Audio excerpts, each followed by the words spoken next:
Station is not responsible for and does not endorse any claims, products, or advertisers mentioned in this program, and disclaims any liability for any representations, availability, conditions, and/or quality.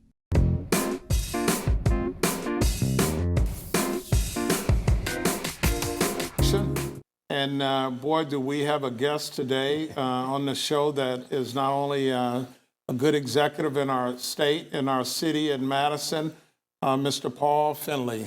How are you? I'm great. Thanks for having me. Yes, thank you for coming.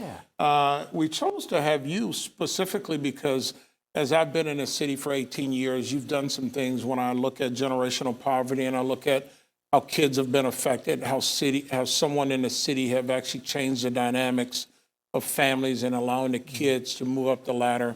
You've been one who has really, my son went to school in Madison. Absolutely. So I really wanted to talk to you about on this first episode about what are some things you think you did that have transformed Madison to be an example for poverty, education, some things like that? Sure. I think the first thing is get involved with the city and start to understand where we were strong and where we might need improvement. We were already strong in education long before I was mayor. Because we were so strong, one of the areas of concern was we had the largest high school in the state of Alabama with no ability to find funding for a second one. The second thing I didn't feel like we were doing very well is we were working autonomously from the mothership, Huntsville. Right. Yes. You know, Madison is that suburb. It's okay to say that now. Right. And so I think part of the help there was to partner with Mayor Battle, and in that case, Chairman Gillespie, on road projects, which helps you get to and from. But again, the biggest thing going back is understanding from a school standpoint, education is critical to everybody. When you get generational poverty, that's where it starts. Yes. So coming into office in 2008, we worked with our school system and the state, secured the funding for the school, and have never looked back.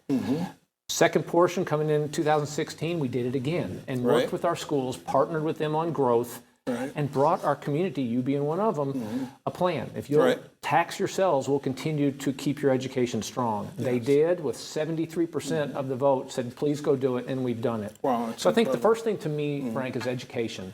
I mean, it's everything. And I'll end by saying part of that last property tax increase was making sure that we had the space for pre-K. Right. We doubled that. And while we're on pre-K, how big is pre-K in terms of the city officials looking at the poverty piece in pre-K?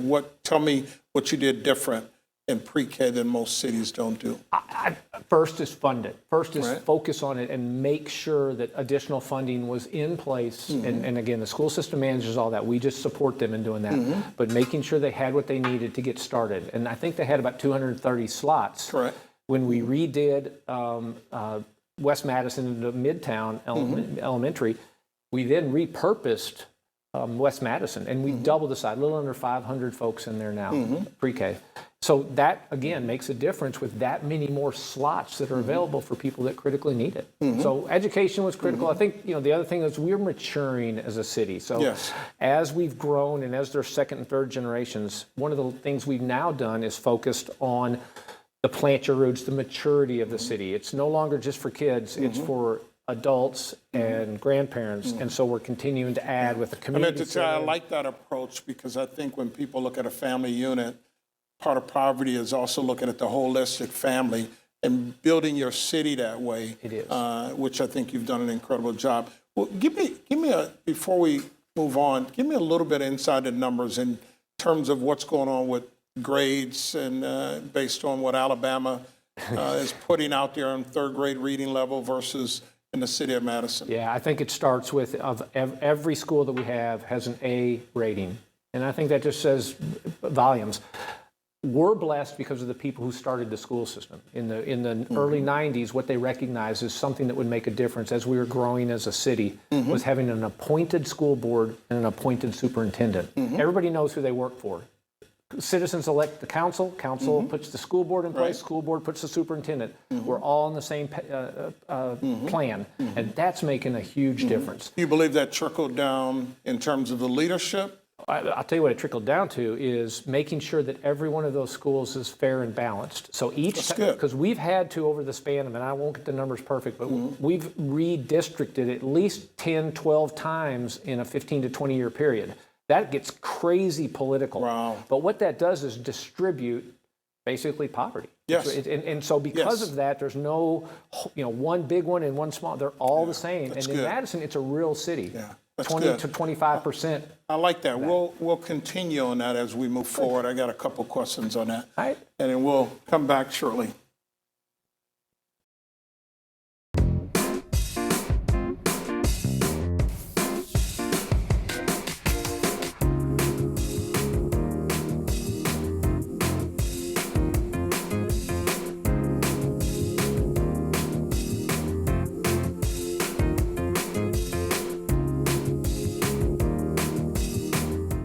Your food is cooked fresh, delivered hot, and set up for you to enjoy. A Southern experience brought right to your door. Small or large, Walton Southern Table will take care of all of your catering needs. We look forward to hearing from you soon.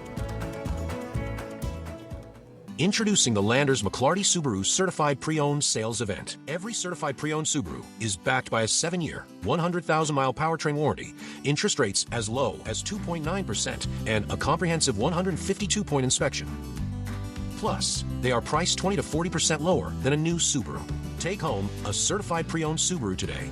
We're located at 5790 University Drive or online at LandersMcClartySubaru.com. Landers McClarty Subaru, a Frank Williams dealership.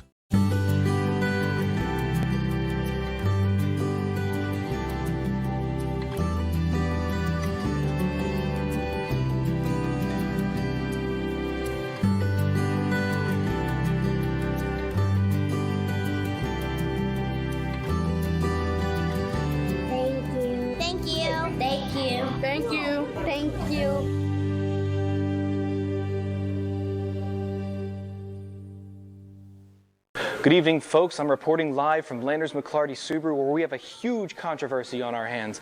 Apparently, Frank Jr. is offering up to $10,000 in trade assistance on any new 2025 Subaru Outback. That's right, up to $10,000 in trade assistance. As you can see, the sales team is in an uproar, but don't miss out on these deals. Visit us today during the Subaru A Lot to Love event and get complimentary maintenance included. Landers McClarty Subaru, we're more than a car dealer. I'm Jonathan Powell, and I'm a Stakeout customer.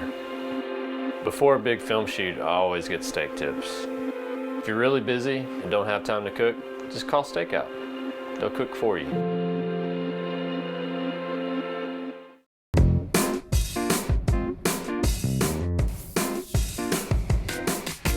Welcome back. Well, Paul, before I continue with third grade, because that's a hot button for me from a generational poverty perspective, you've got a history of continuing education that seems to not leave children out when it comes to your school system. Yeah. How have you done that? And I know the leadership people, what are some things you're doing from a generational piece that, I'm saying generational, you're saying education, and you've stuck to that principle. What are you doing inside those numbers? It's a little bit of the same thing. When you go back to the community, a perfect example, we've got kids that are graduating in 2008 from Bob Jones, go off to school, come back here, get a great job, get married. Right. Now they're having kids and they're finding a way back to Madison, and they expect the same education.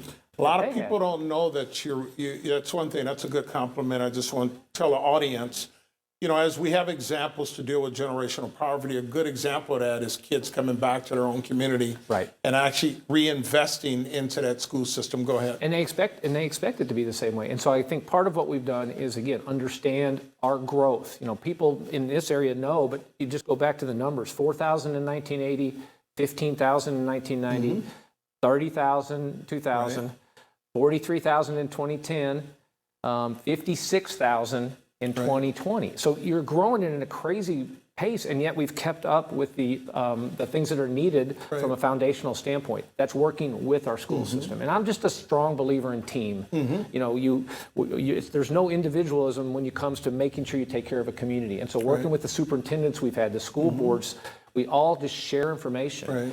How fast are you growing? What's needed to keep education? Part of what we also do is fund them. We make sure we take care of the safety aspect of a lot of that. The city picks up the police cars and those kind of things. We added a $500,000, which adds about a little under $1 million a year for safety. So those type of things we've kept up with to make sure we keep the educational system strong. That's the core of anybody's success going forward. Let's talk about some numbers. Third grade in the city of Madison, reading level. Yeah, I don't know the exact numbers. Right. Again, I do know this, that in the state of Alabama, we're going to be in the top 2 or 3. Right. Top 50 to 75 in the nation. Right. That happens because of a team effort. Great schools in Huntsville, Madison County, probably but we have really good schools. How big, as a mayor, and then you go down your executive chain of command and school system, how big is reading to you guys?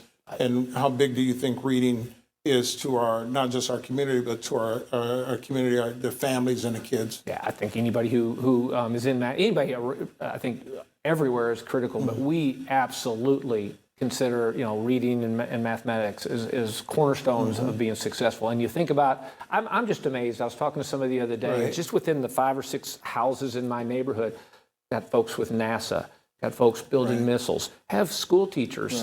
You just, holy FBI.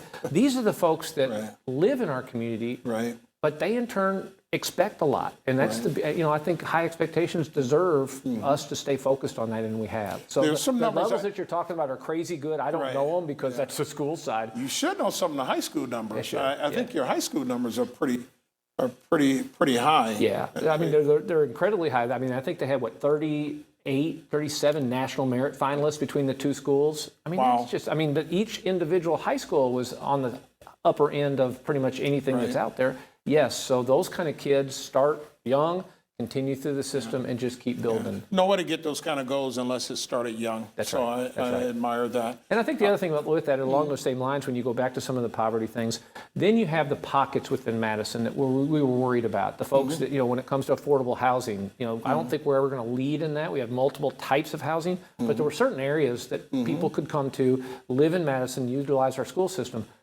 But they weren't able, if they didn't have a car, if they didn't, they weren't able to get places. So we've added sidewalks that help get you. Wall Triangle is a perfect example. 1.5 mile sidewalk. I didn't think it would cost $1 million plus dollars, but it did. But that allows people now in those food deserts to get where they need to be. Kaiser's another one. We're building a greenway that helps them get to historic downtown. So it's not parks. Every one of those folks, when they get done, we need some time to enjoy ourselves. We might not have the money to go to Point Mallard, but we sure can go to Sunshine Oaks, which is 40 acres and a big playground for free. Which tells you that the parents, the city plays an integral role in its poverty when it comes to education, because it's all those other things that can either support or enhance the parents and the families and the community, leaving no kids behind. One other thing too, Frank, that is critical is we're adding so many things in counseling that in turn help them, tutoring. Really? Yeah, so the city, the Enrichment Center, places like that, where our outside appropriations directly correlate with supporting organizations that help our kids through tough times. Because even if you live in Madison where you think it's a Shangri-La, it's not. It's real world, and there's real world problems, and we're helping there too. That's awesome. I commend you on that, and obviously that's the reason you're on the show. You've been an example as an executive in our community, in our state, and we'll continue in a few minutes. I appreciate it.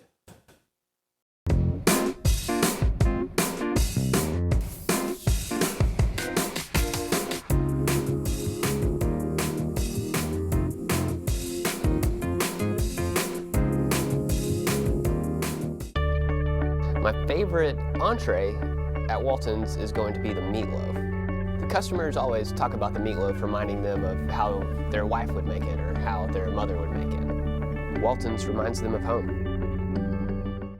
I'm Jonathan Powell, and I'm a stakeout customer. Before a big film shoot, I always get steak tips. If you're really busy and don't have time to cook, just call Stakeout. They'll cook for you. Good evening, folks. I'm reporting live from Landers McClarty Subaru, where we have a huge controversy on our hands. Apparently, Frank Jr. is offering up to $10,000 in trade assistance on any new 2025 Subaru Outback. That's right, up to $10,000 in trade assistance. As you can see, the sales team is in an uproar, but don't miss out on these deals. Visit us today during the Subaru A Lot to Love event and get complimentary maintenance included. Landers McClarty Subaru, we're more than a car dealer.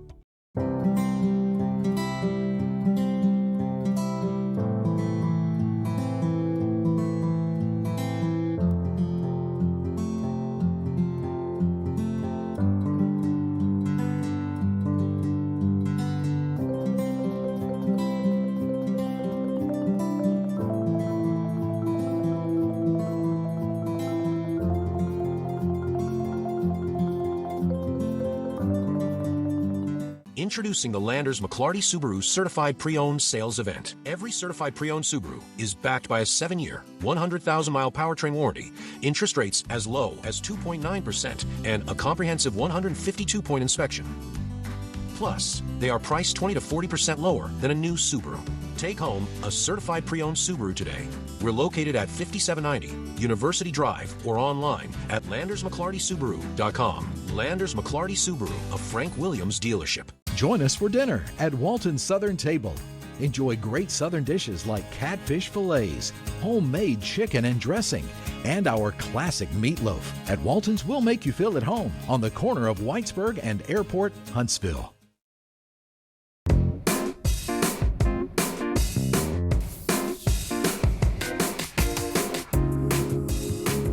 Well, this is getting good, Paul. This is getting real exciting now.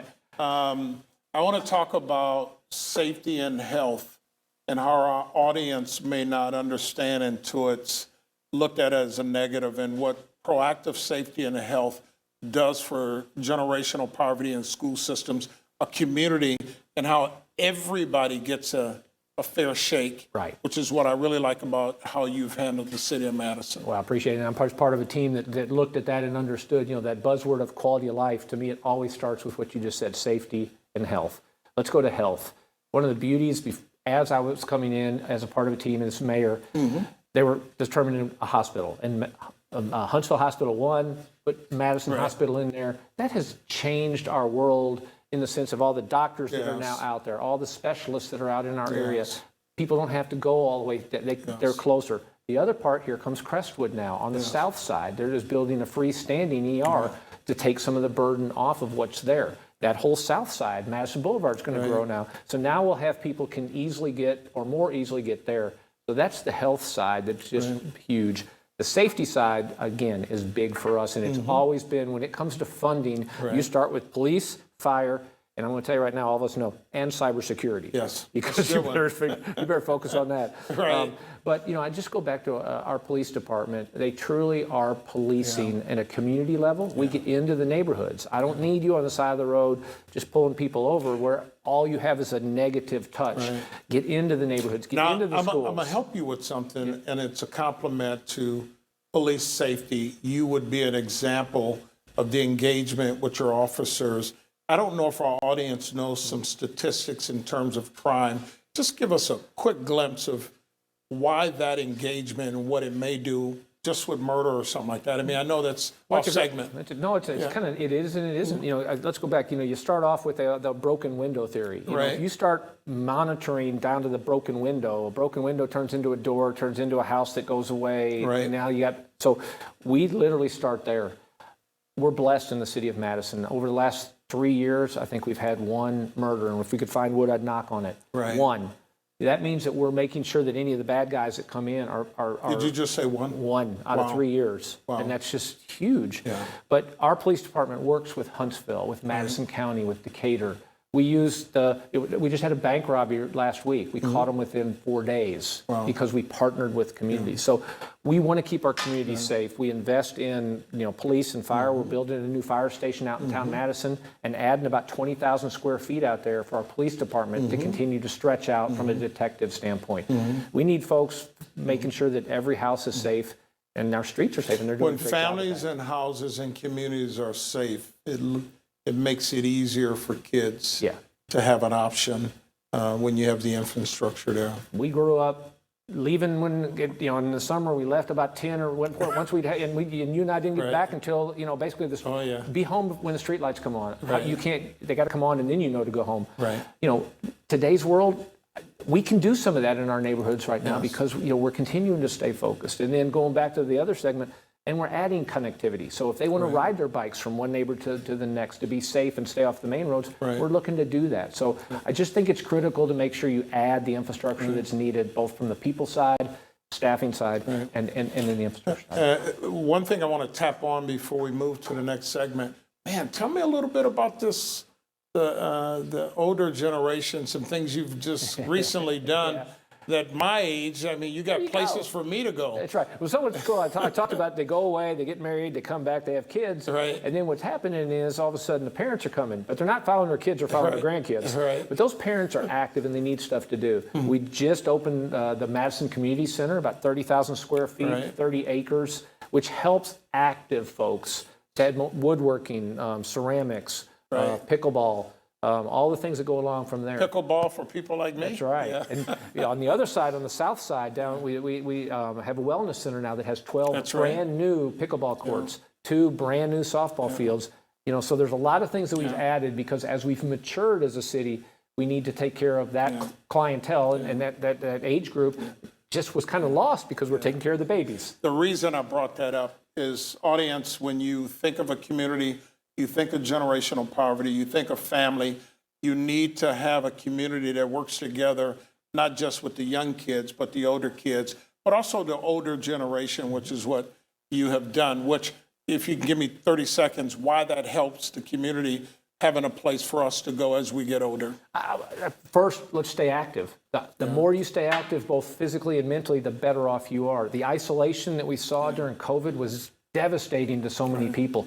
When I go over there and I see 5 guys playing pool or 5 ladies we had a whole group that was practicing singing Good Times, I'm moving on up. It was awesome. So those are the kind of things that are happening where we're adding positive activities to keep you young. Happy grandparents, happy kids, happy community. We're gonna come back shortly, Paul, and wrap up. All right, sounds good.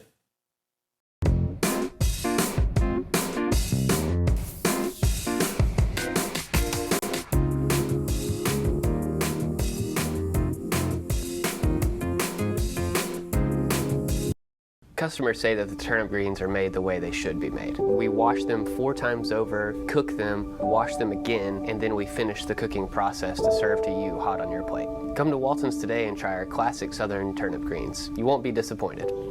Introducing the Landers McClarty Subaru Certified Pre-Owned Sales Event. Every certified pre-owned Subaru is backed by a 7-year, 100,000-mile powertrain warranty, interest rates as low as 2.9%, and a comprehensive 152-point inspection. Plus, they are priced 20 to 40% lower than a new Subaru. Take home a certified pre-owned Subaru today. We're located at 5790 University Drive or online at LandersMcClartySubaru.com. Landers McClarty Subaru, a Frank Williams dealership.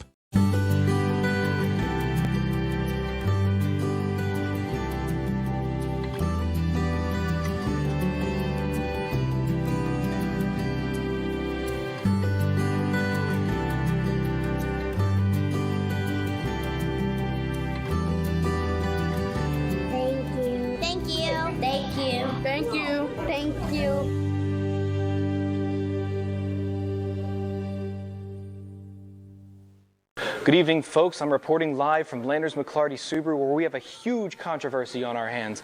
Apparently, Frank Jr. is offering up to $10,000 in trade assistance on any new 2025 Subaru Outback.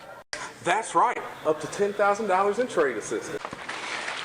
As you can see, the sales team is in an uproar, but don't miss out on these deals. Visit us today during the Subaru A Lot to Love event and get complimentary maintenance included. Landers McClarty Subaru, we're more than a car dealer. I'm Jonathan Powell, and I'm a stakeout customer. Before a big film shoot, I always get steak tips. If you're really busy and don't have time to cook, just call Stakeout. They'll cook for you.